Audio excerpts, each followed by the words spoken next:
ये समय ऐसा है कि इतिहास को अलग अलग तरीके से देख रहे हैं लोग, और इस समय पर अगर हम लोग कहीं ये कह दें कि मुगले आजम की फिल्म बनाने वाला वो पैदा अगर हुआ था तो कहां अपने इटावा में पैदा हुए थे के आसिफ। शायद वैसी फिल्म कभी नहीं बनी होगी जो मुगले आजम की फिल्म बनी है। उसका बनने में भी न जाने कितने वर्ष लगे थे। ये भी इतिहास है इटावा और हमारा आपका औरैया का। जहां ये इतिहास है वहीं ये भी है कि बहुजन समाज पार्टी के संस्थापक को अगर लोकसभा में किसी ने पहुंचाया था तो यहीं के मतदाता खड़े हुए ने उन्होंने लोकसभा में पहुंचाने का काम किया था। वो जीत नहीं पा रहे थे कहीं से, वो नहीं जीत पा रहे थे कहीं। वो राजनीतिक परिस्थितियां कैसी थी, हालांकि हमारे पूर्व सांसद आदरणीय राम सिंह साकी जी बैठे हैं, इनके सामने नहीं कहना चाहिए, लेकिन ये बात इतिहास में दर्ज है कि उस समय पर संस्थापक जी को, काशीराम जी को अगर जिताने का काम किसी ने किया था तो नेताजी और समाजवादी लोगों ने लोकसभा में पहुंचाया था।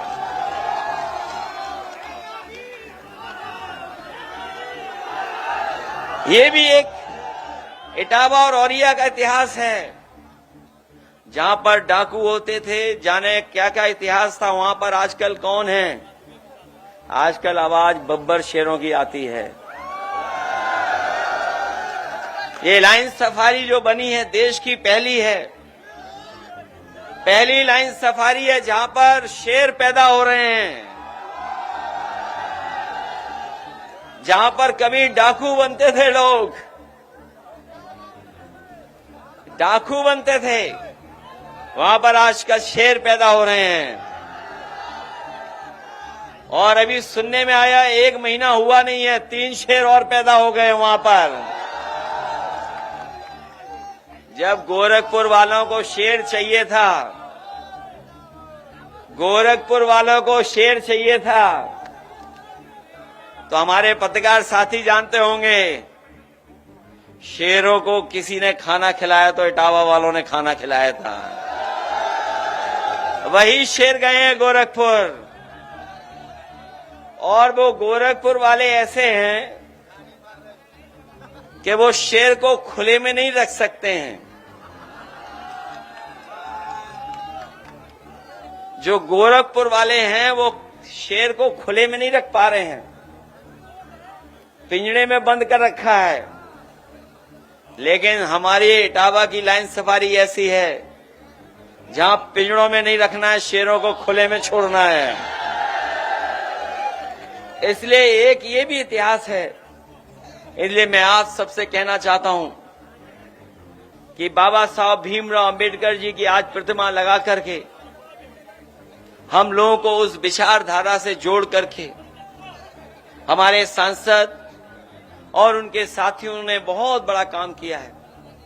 क्योंकि बाबा साहब भीमराव अंबेडकर जी का अगर इतिहास पढ़ते होंगे हम और आप, तो उनसे बड़ा स्कॉलर, उनसे बड़ा इकोनॉमिस्ट, उनसे बड़ा सोशल रिफॉर्मर, समाज सुधारक, अर्थशास्त्री और अधिवक्ता और इतना जानकार कोई नहीं रहा।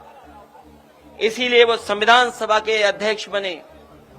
न केवल वो संविधान सभा के अध्यक्ष बने, जिस समय वो बने हैं इसीलिए बनाया गया था कि उनके बनने से सबसे अच्छा हमारा संविधान बनेगा। और उन्हीं का योगदान है कि आज हमें दुनिया का सबसे शानदार संविधान मिला है।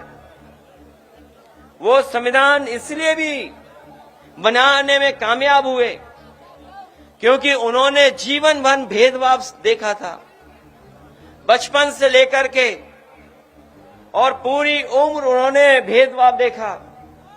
उनके बारे में जिन्होंने पढ़ा होगा वो जानते होंगे कि जब स्कूल की कक्षा में जाते थे उस समय भी उन्हें भेदभाव का सामना करना पड़ता था। अगर तालाब जहां पर जानवर पानी पी सकते थे वहां पर भी पानी अलाउ नहीं था, लेने नहीं जा सकते थे। इतना बड़ा भेदभाव था। और पढ़ाई से लेकर के समाज में और जगह भी उन्हें हर तरह का भेदभाव का सामना करना पड़ा। वो जो हजारों साल पुरानी बुराई जो हमारे समाज में है, याद रखना साथियों, आज भी खत्म नहीं हुई है। और इसलिए खत्म नहीं हुई है क्योंकि बुराई को बढ़ाने वाले लोग आज भी समाज में हैं। हमने आपने देखा कि अगर कोई मंदिर चला गया तो मंदिर में जाने की आपको इजाजत नहीं थी। बहुत सारे मंदिरों में कोई घुस नहीं सकता था, और अगर घुस जाता था तो उसे सजा मिलती थी। न केवल सजा बल्कि दूसरी भावना से भी देखा जाता था।